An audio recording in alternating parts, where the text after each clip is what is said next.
Bonsoir, bonsoir, bonjour, c'est Congo News 24.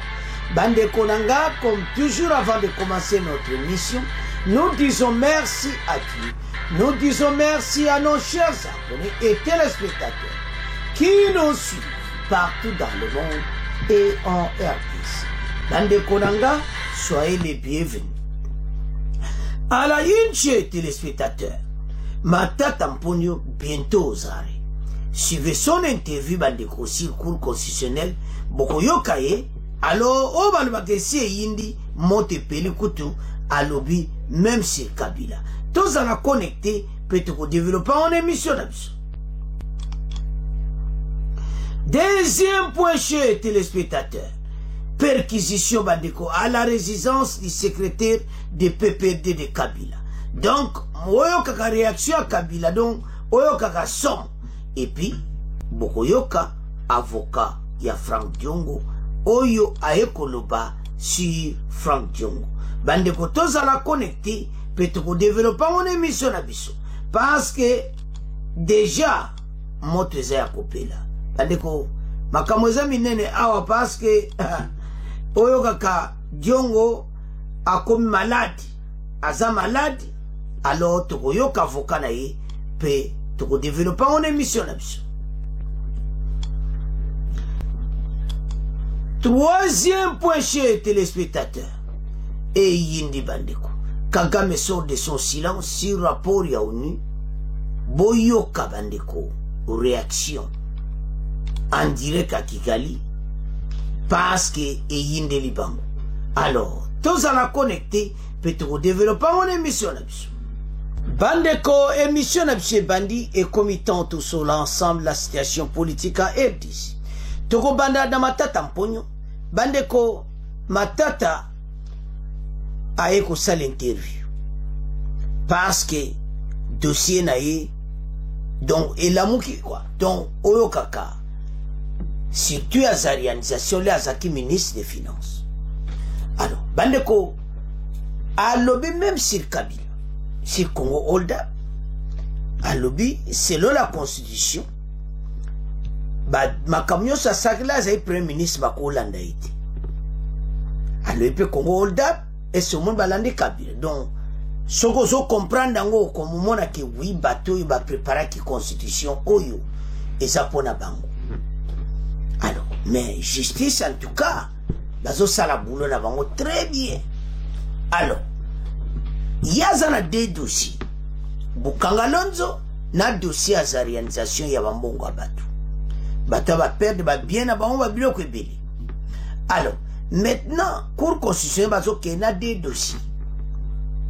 Mettons à la claire.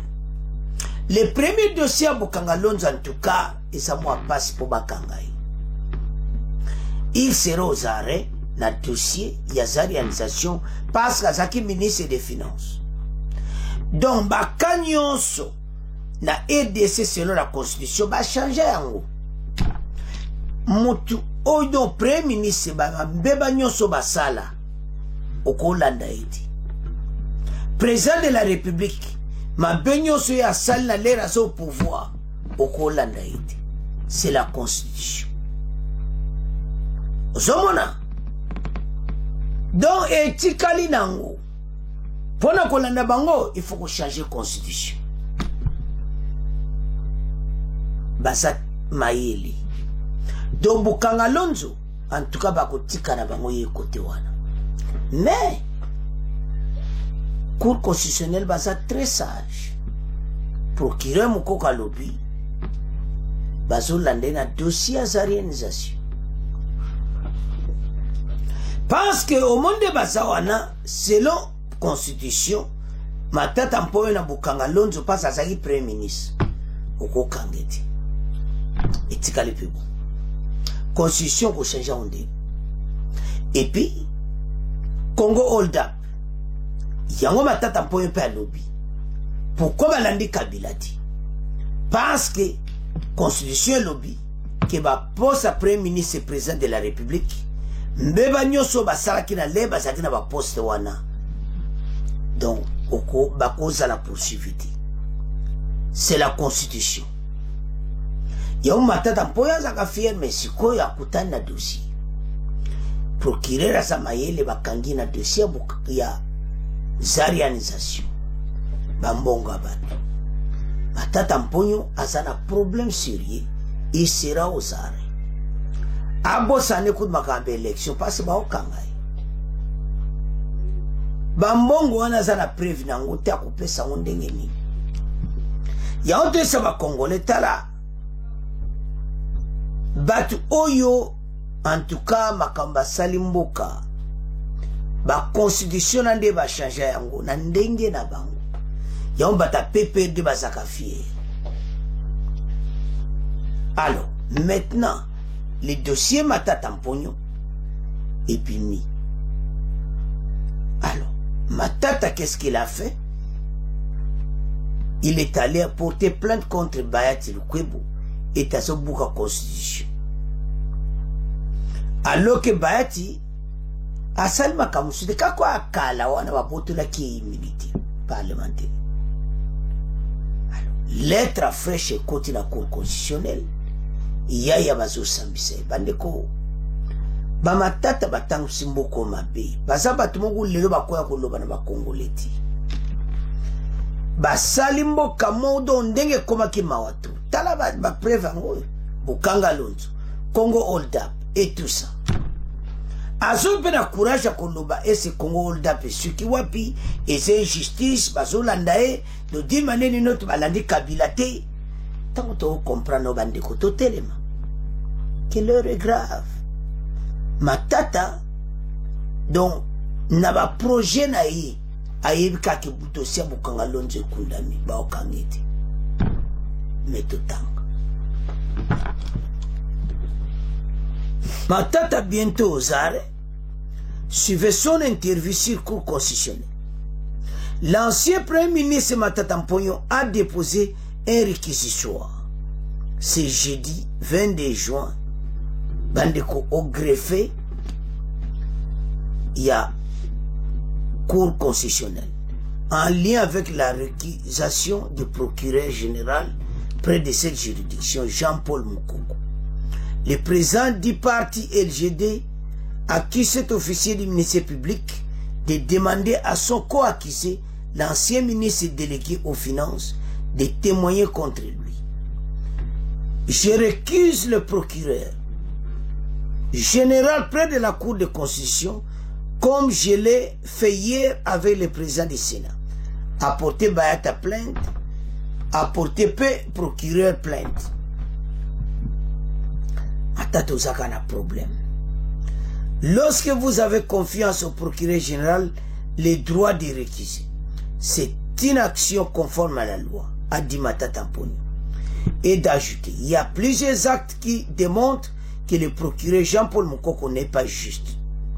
C'est dans l'équité. Le procureur général a demandé à l'ancien ministre des Finances, Kitebi, de témoigner contre moi. Ce n'est pas vous qu'on cherche, mais plutôt M. Matata. C'est inimaginable. Un procureur qui complote avec ceux qui doivent témoigner. Ceci est inacceptable pour un haut magistrat. De tels actes sont très graves. Alobi me makambo ya zolo ba motifu ba landela yi. Oh, Matata aye kufunda procureur. Andeko makambo yo examinene. Alors, plainte contre le président du Sénat Modeste Bayati, le Kebou au parquet près de la Cour de cassation. Il juge irrégulière toutes les démarches judiciaires menées contre lui par le procureur général près de la Cour constitutionnelle qu'il accuse d'être en complicité avec le bureau du Sénat. Cette plainte intervient après un nouveau réquisitoire du PG près de la Cour constitutionnelle adressé au bureau du Sénat en vue d'obtenir une nouvelle autorisation de poursuite contre l'ex-premier ministre. Ba répondre bango. Po bango bakatiki militaire mateta balongolaka. Nzoka nde balongola na bango. Basong sakadon nzoka nde immunité neti pi balongola ngo Matata zana problème aza sur une immunité parlementaire. L'heure est grave. Alors la Cour constitutionnelle qui accuse d'être en complicité avec le bureau du Sénat, Cette plainte intervient après un nouveau procureur. Ces poursuites contre Matata portent sur l'affaire de la débâcle du projet Bokangalonzo. Dans cette affaire, plus de 250 millions ont été détournés d'après un rapport de l'IGF. Matata était alors Premier ministre. Donc, le Kolazai Premier ministre, Bakolandete, passe sa constitution. Pourquoi? Parce que Congo hold up, Moebalanda, Kabilezati, parce que ça va mbeba, ou Asagla est président de la République. Alors, ce qu'on a la blocaboui, et pesaka passe na motema, mawaramboka na biso, ça fait mal. Alors, avançons. Ces poursuites contre Matata portent sur l'affaire de débâcle à Bokangalonzo, dont les Premier ministre.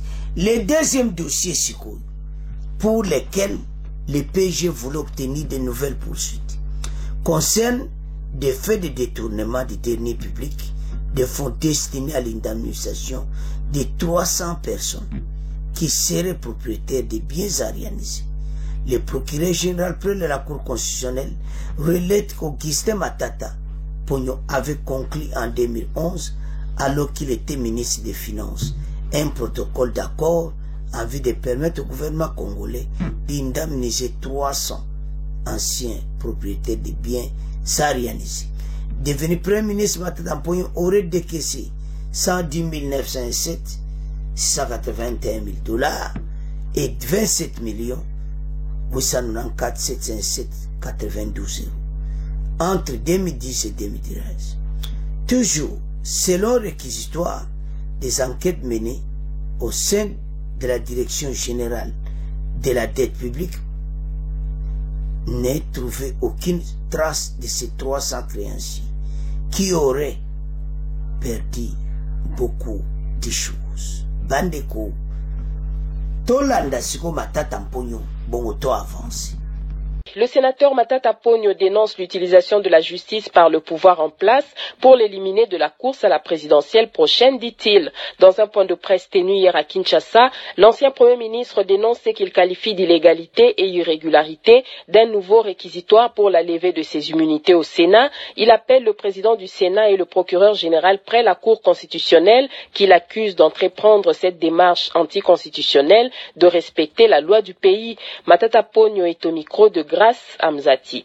Ce duo se remet en place pour une énième violation des lois et règlements de la République démocratique du Congo pour concocter en toute illégalité, en toute fraude, en toute tricherie et irrégularité le plan pour l'émission d'un nouveau réquisitoire pour solliciter, après avoir stratégiquement mis à l'écart, je dis bien stratégiquement mis à l'écart, l'Assemblée plénière organe habilité sur la question, la levée des immunités du sénateur Matata. Le Sénat, par malice, attend que la session se ferme. Et, coïncidence hasardeuse pour certains, mais coïncidence intelligente pour d'autres, c'est le même jour, la session se ferme à 18h et à 18h30, le procureur général Mokolo dépose la demande de levée des immunités pour le dossier des biens aériens. Contre toute attente, et en dépit du point de vue du magistrat instructeur, le procureur général Mokolo, dans un élan de démonstration des forces politiques et des biceps, avait tout de même saisi la Cour constitutionnelle sur le dossier Bokangalonzo, sans m'avoir entendu, et contre la décision de la plénière.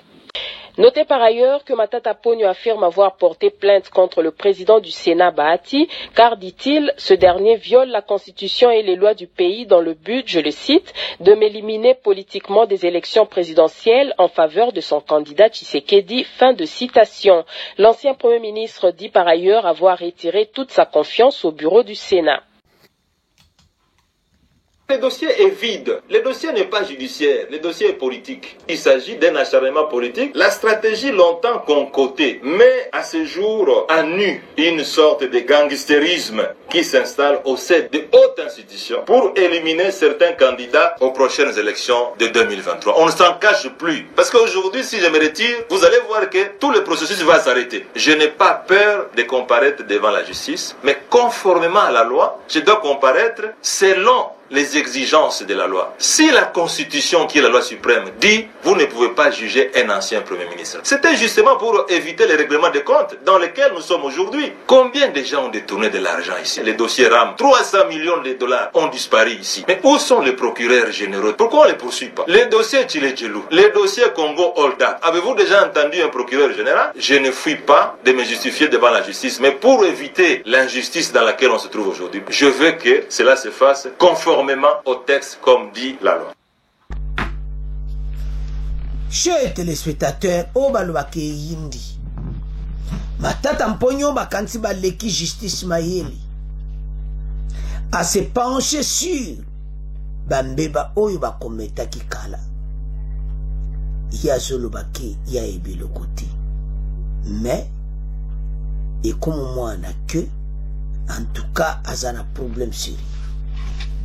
Matata Mponyo abata misima ya kozala premier ministre passe bakola ndete na dossier Bukanga Lonzo, alors que rapport IGF faisait la clairement bayiba kimbo comme Salama Kile yazaki premier ministre bakokangete comme Salamiller eneza président Kabila Congo hold up mutakolande ati osomona. Alors soko tala makambo nyonso comprendre comment batoyo babumi mboka na kote nyonso. Comment mboka munene boye batu musuba ko kanga bango musuba ko kanga ti et puis bo tiango na constitution, ça dit tout le monde n'est pas égaux devant la loi. Lero na constitution on a pena ba peti on pena oyo kaka vrai basiti que les rakuyale voilà tout ça. Donc ce qui na otala ezo pesa mao mais ayeba eti makambo nyonso ba basali ba congolais parce que c'est bela mbongo 250 millions de dollars et le kina okabu. Alors ba Matata Mponyo bazana problème sérieux azana dette oyo il faut azongisa ba congolais. Voilà les dossiers d'Osozotala au monaki ba agenda caché biloko beleza la kinakati président Rwanda sakana besoin donc d'influence na bango bazo sala ezo tia mubulu et maintenant Matata koto pe bazo sala pe mubulu na bango. Alors tanto otala biloko wana toma que opposition oyo bazana quelques liens na ba Rwanda makamba marche ba Matata ba otia mubulu ba lomi ekotaka mubulu comme ça tous à autour de la table. Non, bon ça l'élection. Alors Matata a yemena aya lobi que Congo Holda pourquoi bakangi Kabila ti oh boy pourquoi bakangi ti ndeto landi n'extra wana atangi Congo Holda. Ce qui te otala biloko yo donc ba Matata Mponyo baza batu moko en tout cas nandimite ke candidature na baozo pas ces ambongo et puis ça na donc yo kakaka bakola ça ba preuve dango à n'importe quel moment. Voilà le dossier Matata Mponyo azana problème très sérieux il y a qu'au dégager parce que ba makamunyo so mabeba mbeba et tout ça et ça la met trop na gouvernement au yeleki 18 ans 20 ans au pouvoir mboke avant 7 ans. Alors voilà comment bazoke na dossier makamoza minene bisonde to fungula misto pesa ba commenter bateau yo baza bateau yo fu baza la kuna ba bomba bango mais ayeba ete akokima bateau yo penati parce que dossier ya Bukanga Lonzo ya premier ministre eza na constitution ba okangite mais dossier ya sa réalisation ndio ba okangila yamba yele deuxième dossier do yaya akomna problème asa kopanga ndeni makango koleka na cour constitutionnelle mutemezo beta mais boyeba oyo bosala. Voilà bandeko to landi biso nyonso to komotika premier point to moke na deuxième point bandeko to komi na point na biso oyo perquisition et wapi na PPRD. La résidence du secrétaire ya PPRD est à persécuter. Biloko Kabila na kati emporté ba biloko ebele. Tebisa ki bino ke tango ekoki. le secrétaire ya Kabila PPRD ba persécuté et puis ba le babiloko ebele za emporté. Alors bande ko dossier oyo ya mboka ezokende na ba dimension mosusu bakotika mutu te parce que pays ko continue boyete. Salomo Kalonda Ozare pour na makambo oyo et maintenant le secrétaire du PPRD Ozare balando perquisition, je m'excuse. Après perquisition boyimika ko elanda bakokuta biloko osakanata ba Rwanda kuna obalu bakeindi. Alors ce qui to otala osomona qu'il y a un problème ya osakanate PPRD ba mona ekakea voilà tout ce bandeko renseignement na biso gouvernement na biso ba termina ndenga mukiti parce que mboka ezalaki sous donc ça ma kola président rwandais commander tout le monde et maintenant perquisition ma pe oyo basalaki bazoluka ba preuve maintenant bazana secrétariat ya PPRD soko sotala au monde clairement te makambo ezali so makambo ate pourquoi ba persécuter secrétaire permanent ya PPRD. Alors voilà résidence na bango o balobaka moto si yindi ba groupe na ba arme ba koti na kati perquisition ba koya ko bima bokomona. Alors PPRD a expresa Kabila persécuté ba yeba ni nangweza kuna eloko nini ba bombi qu'est-ce qui se passe bandeko bazana problème sérieux ndeni pour ba réagir na dossier oyo. Voilà comment bateau ba komi na problème soko zotala na angle mususu o mona clairement makambo ezo leka sécurité oyo kabayo kanga kuna o ba yo komona una résidence à PPRD o ba yo komona bwe donc biso nyos tozose qu'est-ce qui va se passer dans cette résidence.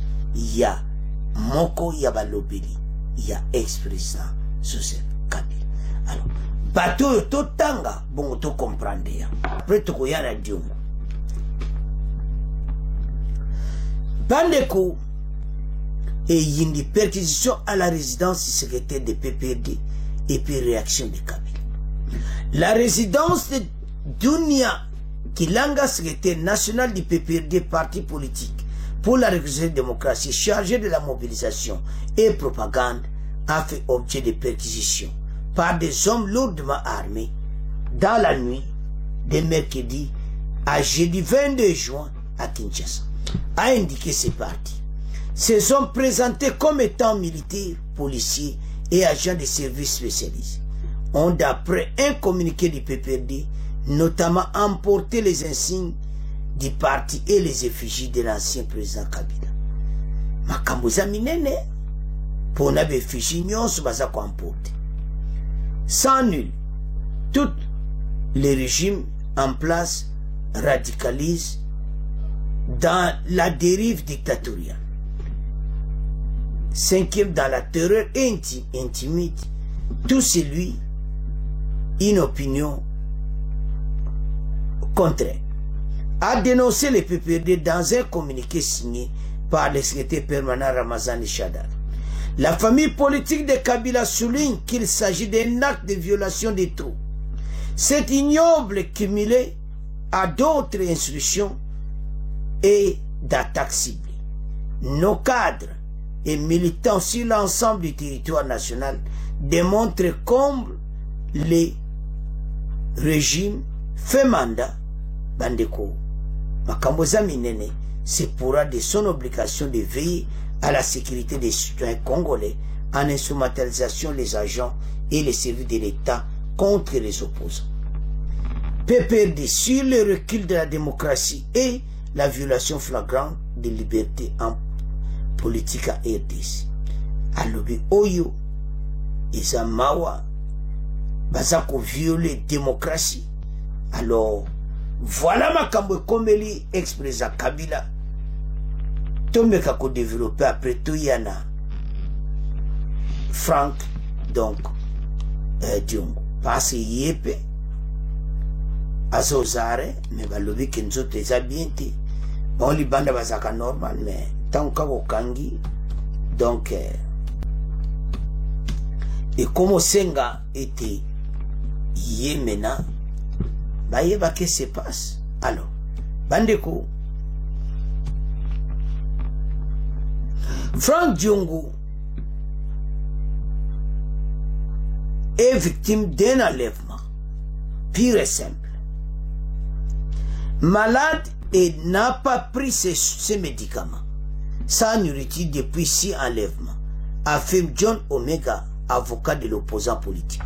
Frank Diongo interpellé mardi 20 juin au cours d'un point de presse tenu ce mercredi au siège du parti des sociaux. D'après lui, son client n'a jamais reçu une quelconque invitation ni citation à témoin renseigné dans une affaire.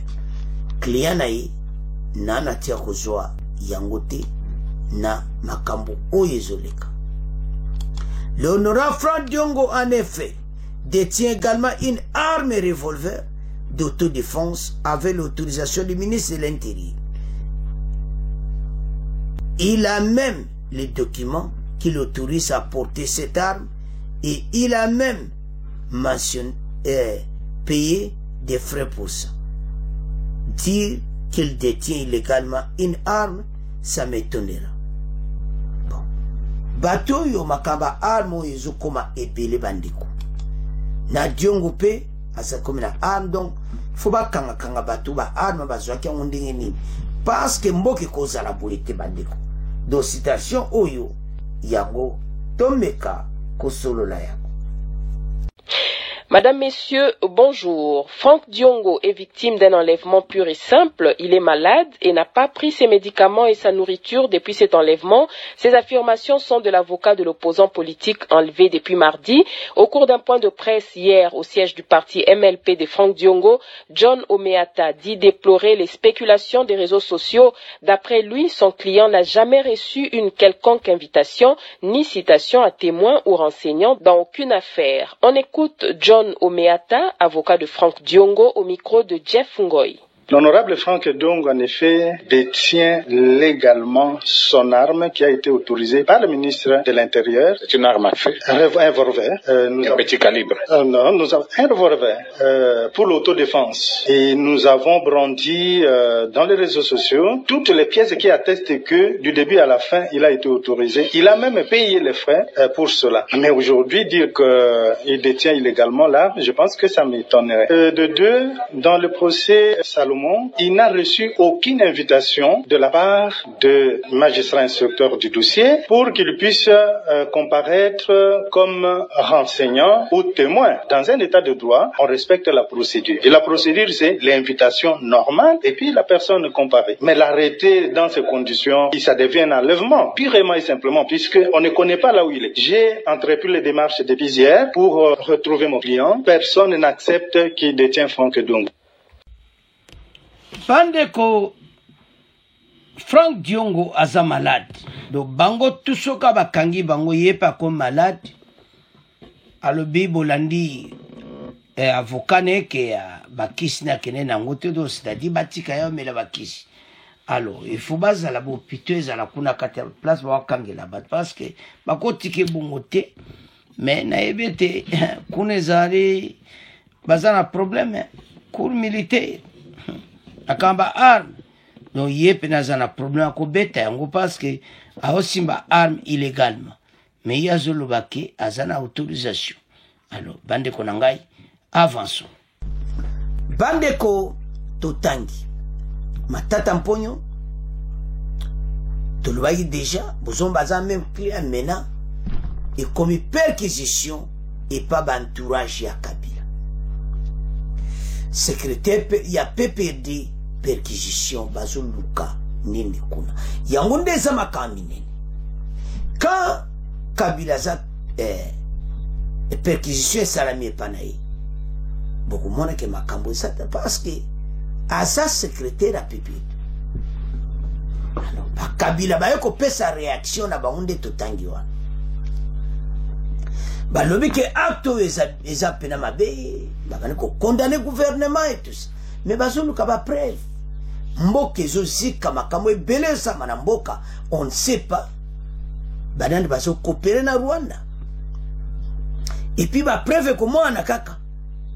Alors voilà secrétaire à PPRD perquisition de bazala kata ndako na butu basali yango oko bougete basoma armée sécurité tout le monde bazana kati babilo muso Kabila bazo panza babilo kona et tout ça. Alors nini yango eza kuna na secrétariat ya PPRD, nini yango babombi na secrétariat ya PPRD. Voilà les dossiers makambo eza minene.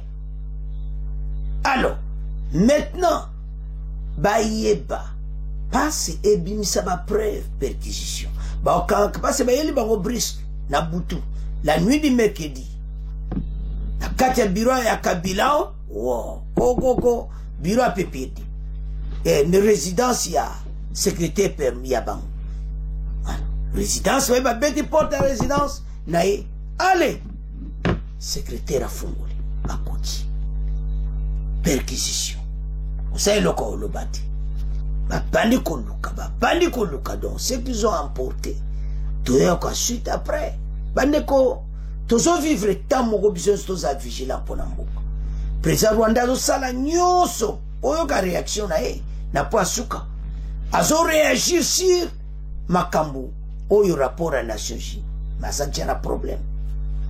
Alors bandeko soto avancer na dossier à Kabila. Maintenant perquisition zo salama pour bayeba et le konine zakuna na bureau ya PPRD et qu'est-ce qui se passe parce que les boata tina sukaya comment président Rwanda en contact baba solo et tout ça. Nous ne pas mbokeza donc batu un groupe à batu basolinga ka mboke kota ka mubulo et tout ça mais peuple à la liti batu batelemi pona makambo oyo komona koma président Rwanda koma na influence na mboka na bisobo en tout cas ko batu ba oza regretter belé au cas où bakuti évidence na bureau à PPRD donc makambo za minene.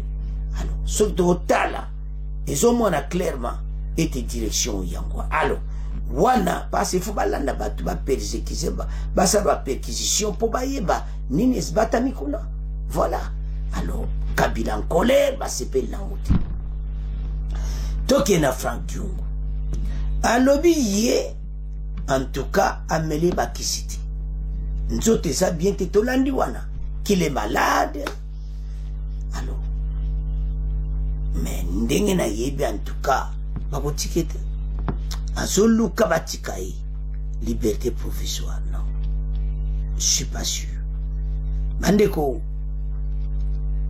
bayena ba Babylone bango tout ça mais au moins on a clairement ça n'a problème toujours. Voilà dossier autozarango Frank Diongo alobiboy Kengana Armona Zoa qui ministre de l'Intérieur a signé qui mais combien fait le fait ministre de l'Intérieur a signé combien ba arme na mboke zo tambola nzambe nanga. Non, ce n'est pas possible. Alors voilà nde makamangweza. Alors bakonduka ndege nini parce que Frank Diongo lui arme ya Zoa qui en officiel.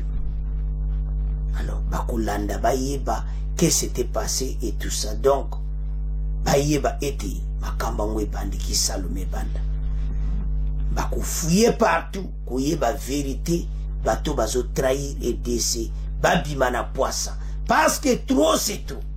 Alors tolandi biso nyonso extrait wana to comprendre pas ce makambo za minene bandiko bato oyo ba détruire mboka pene bandenge bandeko totalement ba constitution ba changer qui ba tia on a marque mon mutaza ina poste ba ko kangete do so tablo ko salama to zonga na dossier ya Frank Diongo awo. Alors Frank Diongo tento résumé pour boya mibale.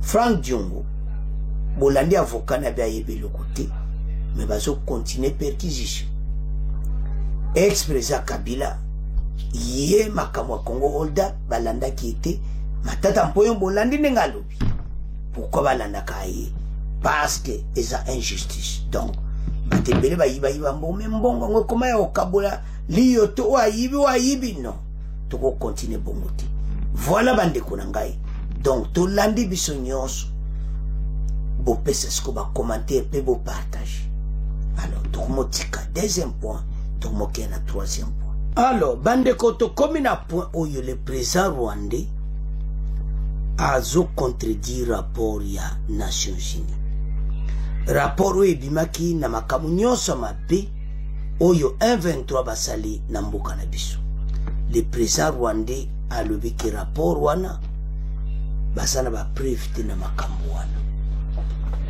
le président rwandais azokoma na situation moko difficile so mona ye ko réagir bande ko soko landi tomba américain balobelaki ba français balobelaki ata kutu bazo kotela ye me ba koma na point ke to sanji bango baza bongo esanfu un jour to bomona kaka président rwandais o bakangi obo parce que bako sundola ye alors le dossier tozanango bandiko ezali que rapport oni ebimi président rwandais ali makambo eza kuneza en détail oba massacre Kisheshi oba massacre tout ça balobi ke epona banye eza fabriqué mais ayeba ete biso jango sérieusement donc ndenga zawana zana problème sérieux parce que tala bandeko président rwandais omoni tellement que aya kaka yibi biloko ke asali to azosala mais azoyeba fe na nguti o to azosala edisi ndeka ba document zobima boy mais asana problème parce que ajiba biloko na biso ebele babakamu na biso donc illégalement et puis bazoboma bakongole makila bato yango akufuta alors maintenant le président rwanda comme un problème parce que dossier comme un niveau likolo ba américain ba komo lobane directement les déposer des armes donc makambo nyonso bazolobane akende ko déposer ba arme na ye alors ce qui te tala biloko donc bateau yo non bandeko dossier za munene mais d'autant et indi Kagame sort de son silence sur rapport au Niboyo ka réaction live. Les autorités rwandaises ont réagi à la publication du rapport final du groupe d'experts des Nations Unies sur la RDC. Kigali ponaye en tout cas wana bango kuna basate. Donc makaboza minene bandeko bazo contredire ngo rapport ebimaki pona bango basale le côté alors bandeko ekoyela baonga ikalata parce que rapport yo ekutanga mana ndenge moko ya makasi parce que esama kam ndenge bango baluki yango alors ezo senga eti bakoma na situation moko ya kosangana te parce que na ndenge rapport ebimi akomi président Rwanda akomi na problème sérieux bexpert oni balobi nyonso alors Kigali retient les parties qui l'intéressent dans ces documents et minimise la portée de preuves brandies par les experts onusiens sur le commandement des opérations 123 RDF sur le sol congolais. Dans son propos, le rapport s'appuie en grande partie sur des preuves invérifiables et des sources peu crédibles qui perpétuent les mythes selon lesquels le Rwanda serait responsable de l'insécurité et des problèmes internes de la RDC. Basodo ozomema oyo ozomonate Tatoaz en a problème. Il affirme également que ses réponses face aux accusations portées contre son armée ne figurent pas dans les 10 rapports. De plus, estime-t-il, les sources utilisées par le groupe d'experts proviennent du gouvernement de la RDC, d'anciens combattants, des militants de la société civile congolaise, notoirement hostiles au Rwanda, et des membres du groupe armé illégaux, y compris des éléments Wazalendo. Pourquoi autant Wazalendo? Pour baser la force. Une coalition de groupes armés illégaux alliés au FARDC. Dans sa réaction, Kigali accuse Kinshasa d'être à la base des multiples violations de l'intégrité territoriale du Rwanda et poursuivre une guerre ouverte contre le Rwanda. Ainsi, dit-il, afin d'assister la sécurité totale de son territoire et de notre peuple, le renforcement des mécanismes défensifs et préventifs du Rwanda restera en place pour se prémunir contre les violations de son espace aérien et de nos frontières, ainsi que pour contrer tout débordement transfrontalier d'un groupe armé. Bandeko, président rwandais, azana problème sur les experts ne va décrire awa ezama wa pona yi. Parce que bato bazo katsa kuuta Rwanda bazo kote panabiso. Mais aye ba ete soko éclaté. Bato yo, oh guerre, non. Bato bako sila. Parce que to beta bambilo kwa likulu. Tuzana ngope bako vivre. Ya omoni Rwanda comment pesa makansi. Oh voilà, ba supporter espace na bango aérien et tout ça. Mais, nandema kamwe kende, président Rwanda zana problème. Namutu na ye James Kabarebe, oyo aye ko sala, azo sala bankamu nyoso na RDC, sous commandement na ye, et puis en direct à Kigali. Alors, soto tala biloko abouyi. Nandenge bato bazo kokota bato et tout ça. Ba Congolais to telema. To fungola misto za bomoko. Bato il faut pas vivre. C'est comme ça. Alors, to développer ya. Bandeko, le président rwandais a ekoloba. Selon yi, makambo tout balobeza mingi ba mensonge. Donc, oyo ba présenter wana, makamso selon bango, oezaki important kutu balobiti. Alors, rapport résolu mapona kolaksa président rwandais, position na eza mabe.